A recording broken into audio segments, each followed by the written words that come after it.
Hello and welcome to Retro Reviews, my channel where I review my favorite retro video games of all time, as well as some modern releases I have recently finished.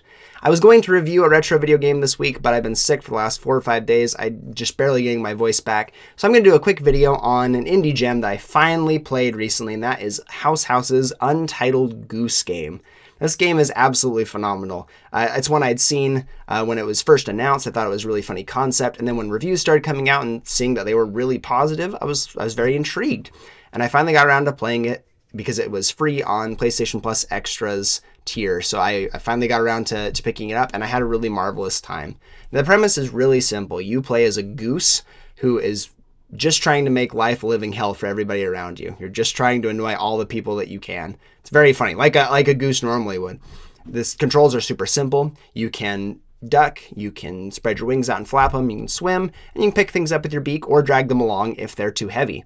Each area in the game has a set list of objectives. So in the very first area, you have a gardener with his garden. You have objectives to get into the garden and then start wreaking havoc around it. As you complete more and more objectives, you'll get a final objective unlocked that sees you unlock a new area so that you can go bug some more people. You also have hidden objectives that you can unlock by just experimenting with things, dragging stuff into the lake or creating a picnic with some items like a thing of jam and a sandwich and some fruit.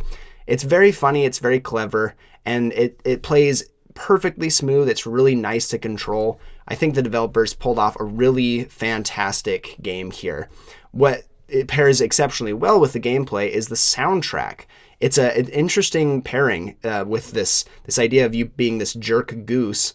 You have this beautiful piano melody backing you that is just gorgeous. It sounds so calming and relaxing. My wife even loved just walking in and hearing the soundtrack and going, this is really nice. I actually don't mind you playing this game around me. And it actually picks up whenever you get noticed by someone. Someone starts chasing after you, trying to steal something of theirs. It'll pick up, more keys will be hit, the melody increases in its tempo. It's very clever, and it's such an effective pairing. I have to commend the developers for thinking of such a brilliant idea.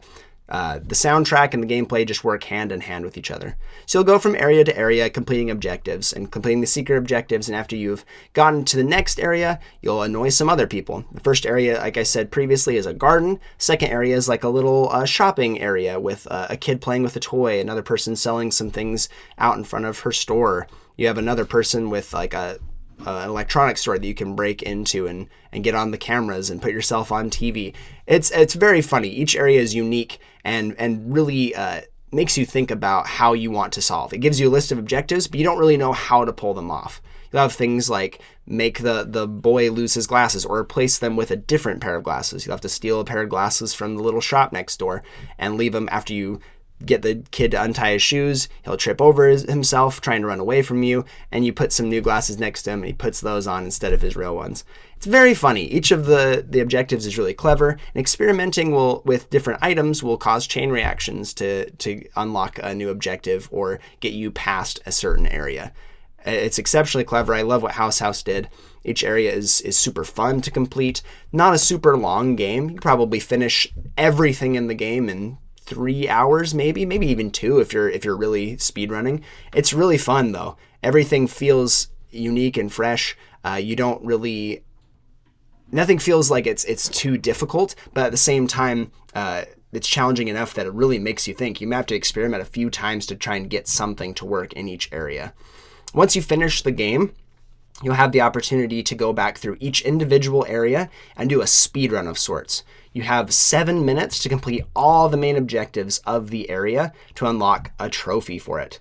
And once you've completed every area with the speedrun requirement unlocked, you get the final trophy and you can finish this game fully. I did that. I went for full completion, went for the platinum trophy. It's a pretty easy platinum trophy if you are motivated enough. It's not a long game, like I said. And the speedruns are actually really fun. It gives a new way to play each area over again. You have an option to just reset, and you have until the church bells ring. That's your indicator that you have not quite made it. And when you're looking at your list of to-do lists, if you're trying for the speed run, it'll show a little bell next to them saying you've got enough time. Once the bells ring, you've missed your shot and you have to start over again. It's very fun. It adds a new spin on what you've already played. I really love this game. I won't spoil like the little story elements that there are because it's such a short game. I would say that you should go out and play it yourself. There's a really funny opener. At the very beginning of the game, you wake up by this pit full of golden bells. And it's kind of weird. You can't go into the pit. All you can do is move forward. And then the story brings you to the conclusion to tell you what these bells are all about. It's very funny. I highly recommend this game. I had a blast playing it. My kids really loved it. I highly recommend it. And I'm going to give Untitled Goose Game a gold rank. So that's going to be it for today. Thank you so much for watching. And I will have a new video for you next week. Thank you so much and have a good one.